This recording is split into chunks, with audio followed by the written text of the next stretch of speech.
not been through the post. The BBC's Cash in the Attic show came to the NEC Birmingham in November 2008, and I got permission to film the event. I don't know, I just liked it. Yeah. Well, you know, it's sort of thing you probably buy second hand for about £1,000 to £1,200. Second hand? Yeah. For £1,200? Yeah. And how much you paid for it? I don't know how to do it. You're going to tell me. 150. Did you? Always get excited when I see things. Now, call me sceptical, but as a fan of these sort of shows, I always guessed that the expert got a sneak preview of the artefacts presented to them. And, made by Booth. Silicon China, made in England, Woodstock, which is the pattern stage. And this was probably made around about the 1920s, 1930s. But not here. No, the public just rolled up and chose a suitable expert to appraise their treasures. It's a shame that the handle has been broken. It's been through the wars, I isn't it? didn't know about that until this morning. It's all the same date, all the same set, and that's the pattern Woodstock. So a little set like that, if it was perfect, probably about 60 to 70 pounds. Not a great deal, is it? No. But if you'd have had the 18th century equivalent, you'd be talking 1,000. And experts they were. Thrown right into the deep end, they just rattled off their knowledge about the origin, age, and of course the estimated selling price. Each expert would have their own speciality, but no matter what came their way, they could tell you all about it. You have the import marks here, 4 import marks. They are very, very small marks, but they are collector's items, and value-wise, I suppose you're looking at £60 a spoon, and one like that. My grandmother had the spoons from her sister that died, and they were in a box when we cleared the house out, and I asked my grandmother if I could have the spoons. There's 4 of them, and they just really attracted my eye, so yeah, she let me have them. I was quite interested with the valuation because I had no idea that they were early 19th century and that they'd been imported. Yeah, I was really, really pleased. Half hunter, so-called because a full hunter covers the dial completely, and it was designed when you fell off your horse not to make it last. But people realised it was actually a bloody nuisance, and so they developed the half hunter. It's got a little hole in the middle, so you can actually see the time without opening it. It's made by the Waltham Watch Company, which is America's largest watch manufacturer, so it's American. Not gold, it's rolled gold. You probably have a typical flashy movement, all the engine turning, and which they always seem to do, and micrometer adjustment of the timekeeping, and it probably keeps very good time. Okay then, lovely, thank you. You're welcome. Well, you've got first the marks as they appear on this pewter. You've got first class pewter, which is a cross. Right.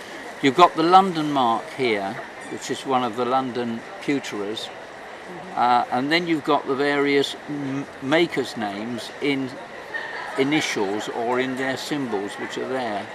And there's another one there which you've got a cross swords and towers. Now, what's very interesting about this is that the pewterers guild started way before 1600.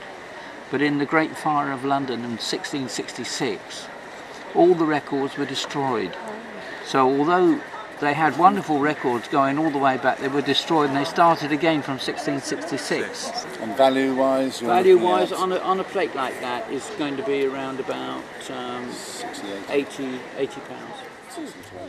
No one was disappointed with their valuation. Indeed, some seemed genuinely happy and entertained, even if sometimes the experts disagreed. Now in 1891, the Royal Worcester factory had to include England on their mark. And what we have is England on this in 1891 pattern. in an 1891, which is very interesting because the dots add up to 1903. Well, you say they do. Well, I was spot on. David, Well, you need an expert on this. David, all I can say is that the design. This is the answer. The Here we go. design was We're gonna get out of registered. this. The design was registered in 1891. Absolutely. This pot was made in 1903. Oh, we're back, back to 1903 Gotcha. again. I would put a value on that of 300. It's 2-3, I said. Yeah. To how about Jay? Another sort of 40-50 pounds there. Your bag of rubbish is under 200 odd quid. A lot of people actually come along with items that, you know, sort of Victorians, and then they don't know what they are. And, That's always another good sign of a good ivory carving, and rather than just while the faces are good, they've probably got the master to carve the faces. Yeah. The juniors to write cards. That's that will sort of devalue it a bit. But it's £200 or £300 worth all day long. yeah. So we are, which one? It's very interesting. That's the thing, because it says Nelson's relic, used by him on board the Victory from Dr. Somerville's family in Jersey and Guernsey. So you've got to do some research on that. I mean, anyone could have written that. It just seems so. One item became the subject of great discussion and interest, involving more than one. This item may or may not have been genuine. Tinware, mostly, but I do know that they made a In lot of Wales. models. Yes, they did. Welsh tinware. Mind you, they did tend to decorate theirs.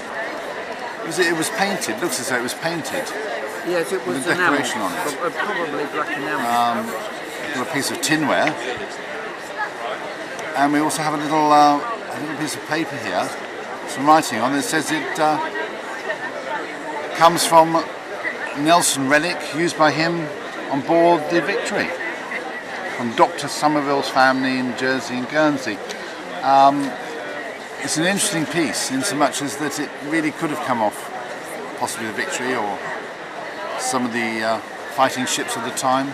Very, very wide base, which you normally never got, did you? It would normally be quite a small base. It's missing the raffia handle, Which would have been, yes. which would been have stopped wrapped the heat round. going into your hand when you held the hot coffee. You've got the original little acorn top, which is made of wood, so you don't burn your fingers when you actually take the top off, which is the original top. Which was hinged. And you would have had a little hinge on there. And of course it would have been easy to open. This is the good detail about it, is these little heart shapes here, which are typical of the late 18th century design, and the fishtail spout, when you turn that round, you've got a fishtail spout there. And the whole thing boils down to being made about 1780, 1790. You want a value for it? I'm not sure. Oh, hey. If it is and if it isn't. Well, that's it. If it isn't, It's like a lost masterpiece. To the Portsmouth, to the Victory, that's probably worth £1,000 at least. at least it must be, especially with a little note on You it. know, Yes. if it can be proved, it's £1,000 anyway. Right. 7 months ago, that was 55, 60 quid. So we shall never know if the pot came from the Victory or not. But whatever, it was a great day and a privilege to watch the experts at work.